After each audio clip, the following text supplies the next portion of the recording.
Designs of cantilever retaining wall. Good day everyone. As today's class aims at determinations of right sections of retaining wall to overcome flexural actions.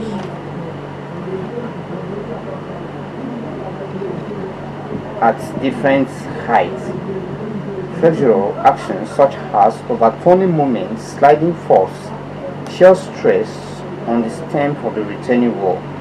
Also area of steel and spacing of the reinforcements with different size of steel bar.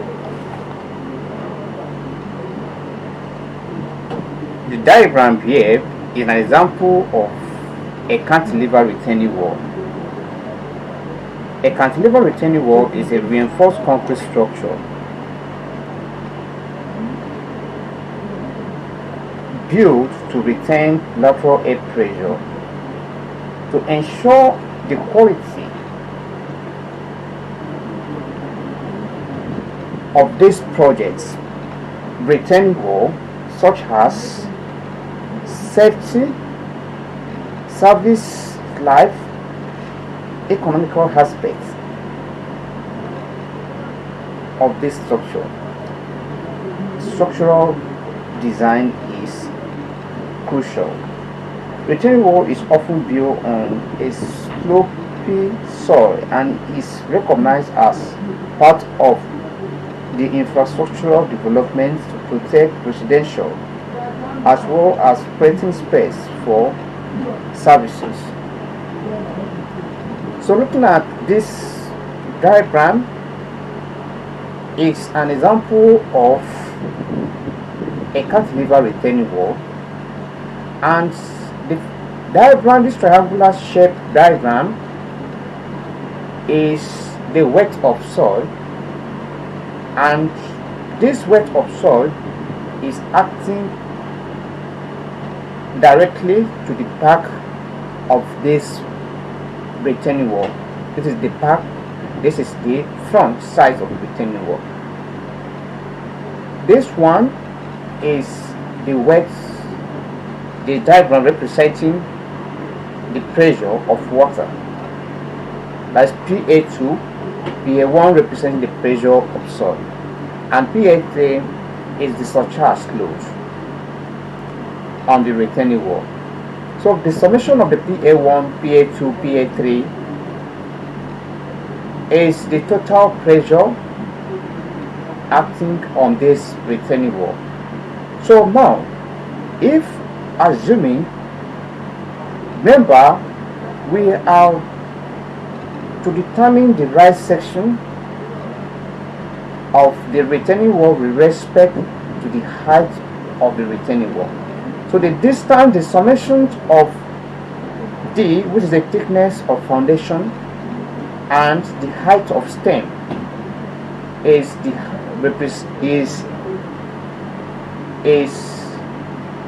height of the retaining wall. T represents the thickness of stem, D represents the thickness of foundation, and L represents the width of the footing of the foundation. HS is the height of the soil, which is the vertical component of this diagram, and the horizontal component of the diagram would be active air pressure times the unit weight of soil times the height of the diagram here, which is HS. These are the parameters required for the structural designs of the cantilever retaining walls. And we have unit weight of water, unit weight of concrete, allowable bearing capacity, and we are not going to talk on this particular one, the library capacity. We are going to work on the unit weight of soil. Let's check how it is used in the calculation of retaining wall. So here, this is the height of the retaining wall. So if I have my height of the retaining wall to be 2, press enter, and I have the width of the footing to be 1 meter, thickness of footing to be 0.3 meter, or let's assume the thickness of the footing to be 0.4 meter or 0.35 meter. Height of stems would be, the height of stem is height of retaining wall minus thickness of the footing.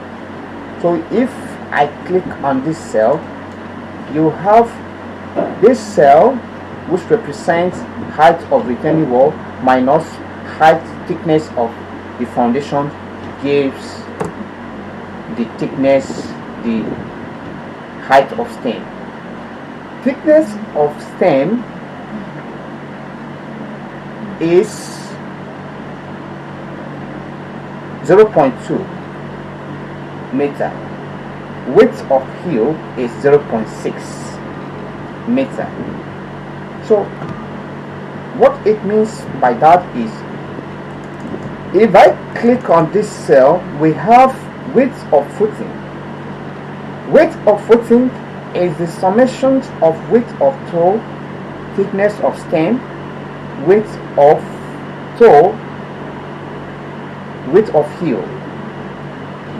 So you press enter and it gives us 1. What I mean by that, let's analyze this that on the diagram here. Width of footing L is the summation of width of toe, which is from this point to this point. Width of plus thickness of stems is from this point to this point, plus thickness of heel, which is from this point to this point, give us the width of the footing. So now let's check. Remember how to determine the correct section of retaining wall that will overcome flexural actions or effects such as overturning moment, sliding force, shear stress. So if I come to the cell, we have check for overturning moments, check for sliding. So we have here MR upon MO greater than or equal to 1.5. Here we have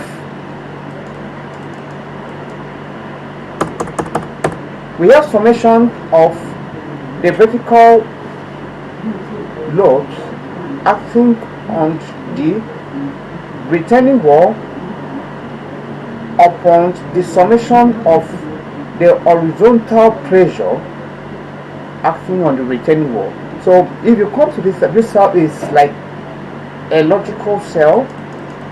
So what this is telling us is, if E83 over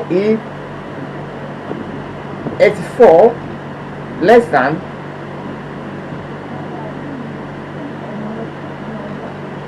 1.5, comma into you type false, fail, close, then you type OK. What you have is, it means that on overturning moments the the retaining walls overcome overturning moment, because if you look at this cell 2.4, because 2.4 is greater than 1.5, and the same thing applicable here. If the summation of here of this vertical load upon the horizontal pressure is greater than or equal to 1.5, it means that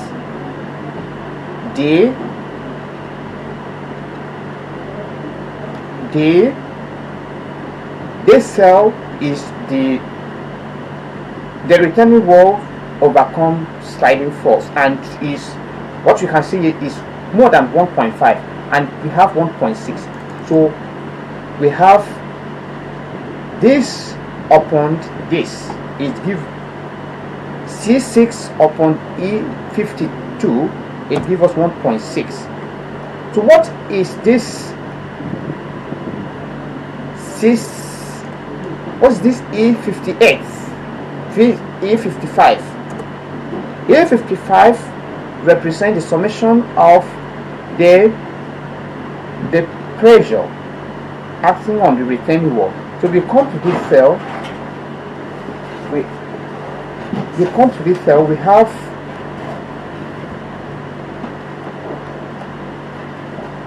We have the pressure, which PA1, PA2, PA3, which is equivalent to 13.67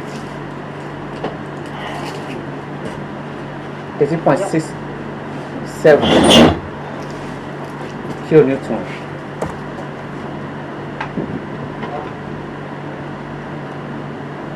Now let's change the height of the retaining wall. I've changed the height of retaining wall to 3 meters. Now let's check for the flexural effects.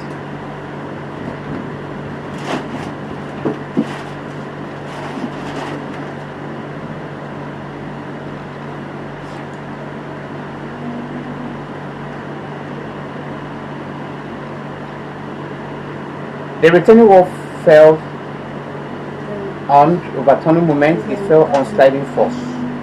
So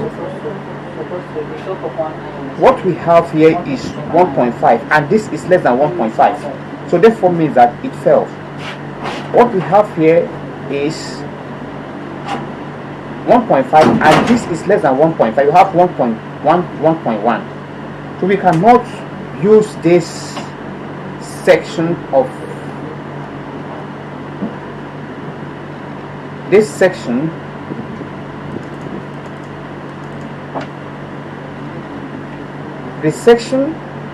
is inadequate. In real life we have this. In real life this is an example of a cantilever retaining wall.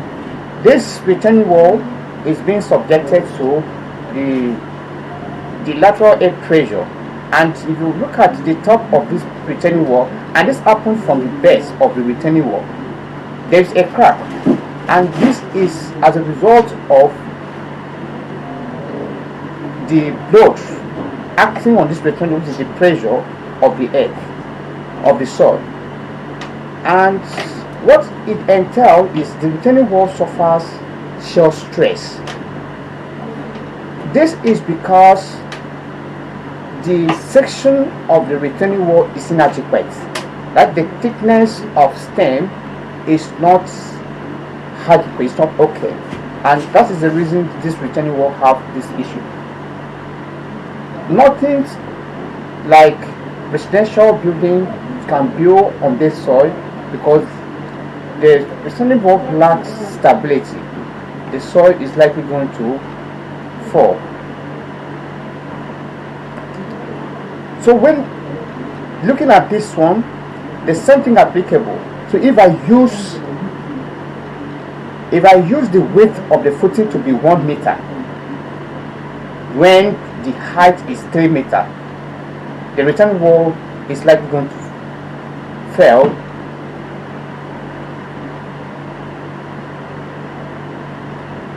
It's likely going to fail.